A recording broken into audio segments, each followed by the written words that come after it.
Hello friend, this is Gaurav and welcome in my YouTube channel math science zero to hero. आपका बहुत बहुत स्वागत करता हूँ।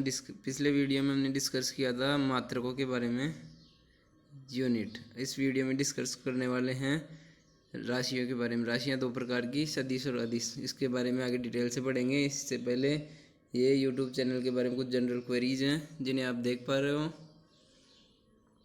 ये अपना YouTube channel like share subscribe comment नहीं किया हो तो कर सकते हो। अपने दोस्तों को शेयर करके उनको भी सब्सक्राइब करवाएं, जिससे कि आपको कुछ फ़ायदा ज़रूर मिल सके। चलिए स्टार्ट करते हैं। आज का पॉइंट सदिश राशियाँ। आज का पॉइंट अपना सदिश राशियाँ। सदिश और अदिश राशियाँ। राशियाँ दो प्रकार की हो गई, सदिश राशियाँ और अदिश राशियाँ। अब इनको डिटेल में पढ़ेंगे। उससे पहले भौतिक राशियाँ बहुत छोटी होती है। भौतिक राशियाँ बहुत छोटी होती है। विभिन्न भौतिक राशियाँ दो वर्गों में विभाजित किया गया है। भौतिक राशियाँ बहुत छोटी होती है जिनको अपन दो वर्गों में विभाजित करते हैं। ये दो वर्ग कौन कौन से हो गए? पहला सदिश राशि, दूसरा अदिश राशि। अब इनको डिटेल में पढ़ेंगे। क्या हो सदिश राशि और अदिश राशि क्या होती है? देखिए, पहले सदिश राशि को शुरू करते हैं।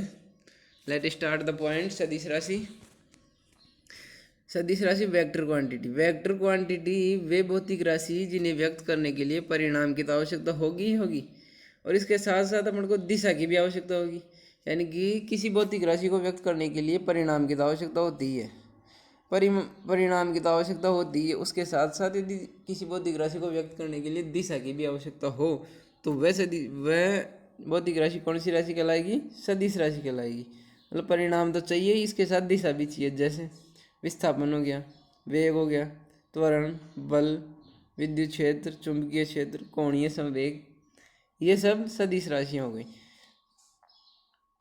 सदिश राशियाँ हो गई। अब चलते हैं नेक्स्ट पॉइंट, अदिश राशियाँ। सदिश राशियाँ तो हो गई कि उनको उनको व्यक्त करने के लिए दिशा और परिणाम दोनों की आवश्यकता चाहिए। अब अदिश राशियाँ क्या होती है? Scalar quantity. स्केलर क्वांटिटी वे भौतिक राशियाँ होती है जिन्हें व्यक्त करने के लिए केवल परिणाम की आवश्यकता होती है, दिशा की नहीं। अदिश राशियाँ कहलाती है जैसे द्रव्यमान, दूरी, समय, आयतन, घनत्व, चाल आदि। जैसे अपन एक एग्जाम्पल से देखते हैं इनको। जैसे कि मैं बोलता हूँ 5 किलो का एक पत्थर है। पत्थर कितने का है? 5 किलो का। अब इसके लिए कोई डायरेक्शन की ज़रूरत है? नहीं है। डायरेक्शन की ज़रूरत यहाँ पे बिल्कुल नहीं है। अब जैसे समय है 3 बज गए सुबह के, 3 बज गए, 3 बजे, यानी कि AM हो सकता है, PM हो सकता है। कोई डायरेक्शन की ज़रूरत नहीं है इसके लिए।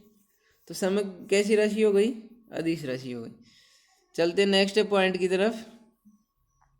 नोट। जब भी नोट आ जाए समझ लेना कुछ इंपॉर्टेंट आने वाला है, और यहाँ से आपको कुछ बेनिफिट देखने को मिल सकता है। ये नोट जो है ना, इसमें आपको एग्जाम में यहीं से क्वेश्चन पूछने वाला है। सदिश राशि अदिश राशि पहले पूछता था, आजकल बंद कर दिया वहाँ से पूछना। ये जो दो नोट है ना, यहाँ से आपके एग्जाम में बहुत सारी, एक या दो क्वेश्चन एग्जाम में आते हैं ना, यहीं से उठ के सीधे आ जाते हैं। जैसा कि आपने बहुत बार देखा है एग्जाम में।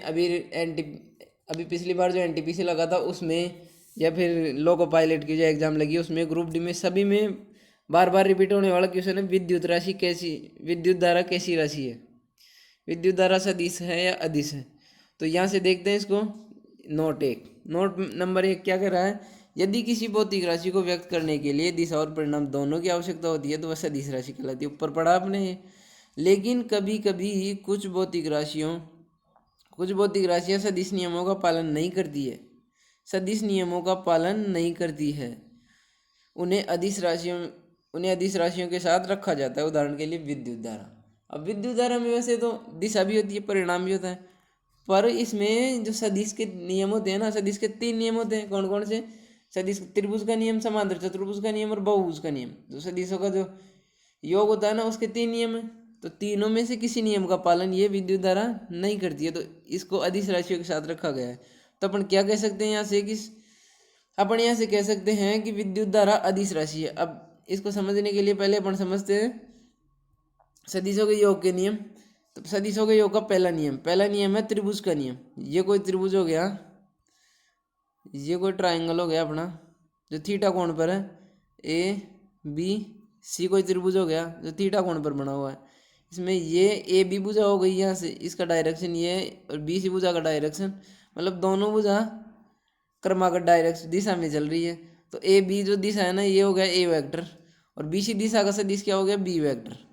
तो जो इनका जो विकर्ण है ना ये इनके दोनों के योग के बराबर होगा, यानी कि आप इनका विकर्ण कोई आर वेक्टर है तो आर वेक्टर क्या होएगा, आर वेक्टर बराबर ए वेक्टर प्लस बी वेक्टर, इनकी दोनों के योग को, इनका जो विकर्ण है दोनों के योग को प्रदर्शित करेगा। हो सकता है विद्युत धारा इस नियम का पालन भी नहीं करती हो। अब अगला नियम देखते हैं अपन। दूसरा नियम है सदिश योग का समांतर चतुर्भुज का नियम। सदिश योग पहले तो अपन समांतर चतुर्भुज बना लेते हैं, फिर उसके नियम देख लेंगे। ये हो गया कोई समांतर चतुर्भुज जिसका ये विकर्ण हो गया। समांतर चतुर्भुज कुछ भी हो गया पी क्यू आर एस, एक समांतर चतुर्भुज है। तो इस नियमानुसार जब किसी समांतर चतुर्भुज की दो आसन भुजाओं को क्रमशः दो सदिशों के परिणाम व दिशा के रूप में व्यक्त करें। दो आसन भुजा हो गई P Q Q R, P Q इसकी डायरेक्शन है, क्यू आर की डायरेक्शन क्यू से आर की तरफ हो गई। तो इनको दो सदिशों के द्वारा रिप्रेजेंट करें। ये हो गया ए वेक्टर, ये हो गया बी वेक्टर। दो क्रमागत इनके आसन्न भुजाओं को क्रम से दो सदिशों के दिशा व परिणाम के रूप में व्यक्त किया जाए तब उनके कटान बिंदु से होकर गुजरने वाला विकर्ण। तो ये एक विकर्ण हो गया जो दोनों के कटान बिंदु से होकर गुजर रहा है। तो उनके कटान बिंदु से होकर गुजरने वाला विकर्ण विकर्ण परिणामी सदिश के परिणाम व दिशा को व्यक्त करता है। मतलब इन परिणामी सदिश इन दोनों का, मान लो ये कुछ आर वेक्टर है, तो आर वेक्टर क्या दर्शाएगा, इन दोनों का योग परिणाम ए वेक्टर, इन दोनों का योग ए वेक्टर प्लस बी वेक्टर। तो अपन यहाँ से कह सकते हैं कि आर वेक्टर बराबर आर वेक्टर बराबर आर वेक्टर बराबर ए वेक्टर प्लस बी वेक्टर। ये कौन सा नियम हो गया, सदिश योग का समांतर चतुर्भुज का नियम। अगला नियम अपन देखें, लास्ट नियम है अपना त्रिभुजों के योग का। ये कौन सा है, ये है बहुभुज का नियम। बहुभुज का नियम क्या कहता है, पहले अपन बहुभुज बना लें। ये हो गया अपना बहुभुज, 1 2 3 4 5, 5 भुजा हो गई इसकी। ये हो गई A B C D E. तो बहुभुज का नियम क्या कहता है कि यदि चार सदिश है कोई ए बी सी डी मान लो, ये हो गया ए वेक्टर, ये हो गया B vector, C vector, D vector, चार सदिश हो गए। चार सदिश चित्र के अनुसार चार सदिश आपको दिख रहे हैं। तो बहुभुज की क्रमागत भुजाओं द्वारा व्यक्त किए जाए। क्रमागत भुजाएं हैं, क्रम से चल रही है। ए से बी की तरफ इसका डायरेक्शन, बी सी की तरफ इसका डायरेक्शन, सी से डी की तरफ इसका डायरेक्शन, डी से ई की तरफ इसका डायरेक्शन, यानी कि चार भुजाएं हैं जो क्रम से क्रमागत हैं। तो बहुभुज को बंद करने वाली भुजा, बहुभुज को कौन सी भुजा बंद कर रही है, ए ई। तो बहुभुज को बंद करने वाली भुजा ए ई उनका योग को प्रदर्शित करेगी। मतलब ए ई को अपन मान सकते हैं कि माना ए ई बराबर आर वेक्टर दे रखा है अपने को, तो आर वेक्टर बराबर क्या होएगा, आर वेक्टर बराबर होएगा अपना a vector plus b vector plus c vector plus d vector. चारों वेक्टरों का योग ये क्या होएगा, अपना आर वेक्टर हो जाएगा। तो बहुभुज को बंद करने वाली भुजा आर वेक्टर हो जाएगी। चलते हैं अगले पॉइंट की तरफ। पहला नोट कंप्लीट, चलते हैं दूसरे नोट नंबर 2। देखिए, कुछ राशियां ऐसी भी होती है जिन्हें न तो सदिश राशियों के साथ रख सकते हैं और नई अदिश राशियों के साथ रख सकते हैं।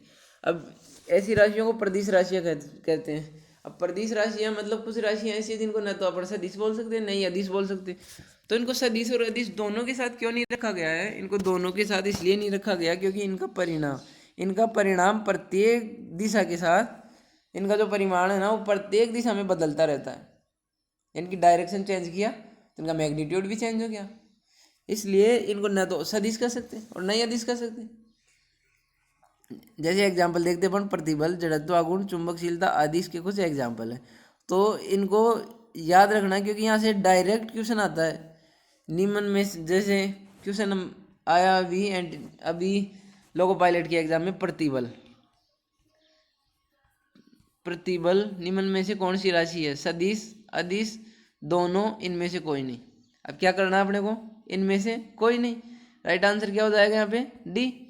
अब यदि क्वेश्चन में आ जाए सदिश राशि, अदिश राशि, प्रदिश राशि और तीनों, तो कौन सी करेंगे अपन, प्रदिश राशि। अब कई बार क्या होता है कि अपन कोचिंगों में पढ़ते हैं, वहाँ पे प्रदिश राशि के बारे में टीचर ही नहीं जानते, फिर अपने को एग्जाम में क्वेश्चन मिल जाता है वहाँ पे, तो अपन वहाँ पे उसको अटेंड नहीं कर पाते, फिर वहाँ पे अपन तुक्का लगाते हैं, या तो सदिश राशि होगी या दिश राशि होगी। तो ऐसा कभी नहीं करना है, इसको अच्छे से पढ़ना है। और ये टीचिंग एग्जाम के लिए तो बहुत इंपॉर्टेंट होने वाला है। इसके साथ आपके रेलवे, एनटीपीसी और आरआरबी ग्रुप डी का भी आने ही वाली है एग्जाम डेट। एक बार ये लॉकडाउन हटे, एग्जाम डेट आने ही वाली है, तो उनमें भी ये क्वेश्चन बहुत बार पूछे जाते हैं। एनटीपीसी और ग्रुप डी में तो साइंस का 30 नंबर का वेटेज है, जो आपको यहाँ से 20+ क्वेश्चन आराम से यहाँ से देखने को मिल जाएंगे, आपने अच्छे से पढ़ा तो। चलते नेक्स्ट पॉइंट की तरफ, सदिशों का निरूपण। रिप्रेजेंटेशन ऑफ ए वेक्टर, मतलब सदिश अदिश 2 राशियाँ पढ़ ली अपन ने। अब सदिश राशियाँ है ना, उनका निरूपण कैसे करेंगे, उनको प्रदर्शित कैसे करेंगे। तो उनको प्रदर्शित करने का एक तरीका अपन यहाँ पे सीखते हैं। देखो, सदिश राशियों को एक तीर के द्वारा व्यक्त किया जाता है। तीर की लंबाई सदिश राशि के परिमाण को व्यक्त करती है तथा तीर का सिर भौतिक राशि की दिशा को व्यक्त करती है। मतलब एक तीर के निशान द्वारा इनको व्यक्त करते हैं। जो तीर की लंबाई तो इसके मैग्नीट्यूड को, और ये तीर का सिर भौतिक राशि की दिशा को व्यक्त करता है। किसी भौतिक राशि को सदिश रूप में व्यक्त करने के लिए ऊपर तीर का चिन्ह लगा दिया जाता है। मतलब कोई ए कोई सदिश राशि है, तो इसको रिप्रेजेंट करने के लिए अपन क्या करेंगे, इसके ऊपर एक तीर का निशान लगा देंगे। तो ये हो गया ए वेक्टर, ये हो गई एक सदिश राशि। चलो इसको एक एग्जाम्पल से समझते हैं अच्छे से। ये दे रखा उदाहरण, representation of A vector quantity का ये एग्जाम्पल। अब देखो, ये अपने को दे रखा है एक तीर का निशान, जैसे ये इसके नीचे कुछ भी लिख दे, ये वेक्टर है, ए वेक्टर ये दे रखा है। तब जो ये इसकी लंबाई जो ना यहाँ से यहाँ तक, ये हो गई ऊपर वाली। तो ये तीर का इधर जा रहा है, तो ये तो हो गया इसका डायरेक्शन। और जो इसकी लंबाई जो ना, ये मैग्नीट्यूड हो गया इसका। मतलब ये अपन ये ए वेक्टर के ऊपर तीर लगा रहे हैं ना, तो तीर की लंबाई ये तो होगा इसका मैग्नीट्यूड, और जो तीर की दिशा है ना, ये होगी इसकी डायरेक्शन। तीर की दिशा इसका डायरेक्शन। तो आज का टॉपिक यहीं खत्म करते हैं, अगले टॉपिक में कुछ इंपॉर्टेंट पढ़ने वाले हैं। और मैंने बहुत अच्छी कोशिश की है कि आपको बेहतर समझा सकूं। धीरे धीरे बने रहिए, अपने यार दोस्तों को इस चैनल के बारे में शेयर करते रहें, और ज़्यादा से ज़्यादा लाइक, शेयर, कमेंट, सब्सक्राइब करते रहें, जिससे कि आपको आने वाला वीडियो और भी बेहतर मिल सके। ये कुछ सोशल मीडिया हैंडल्स है जहाँ से आप जुड़ना चाहो तो जुड़ सकते हो। और बने रहिए math science 0 to hero by Gaurav sir YouTube channel के साथ। अपना ध्यान रखो, लॉकडाउन के अंदर सरकार के नियमों का पालन करते रहो।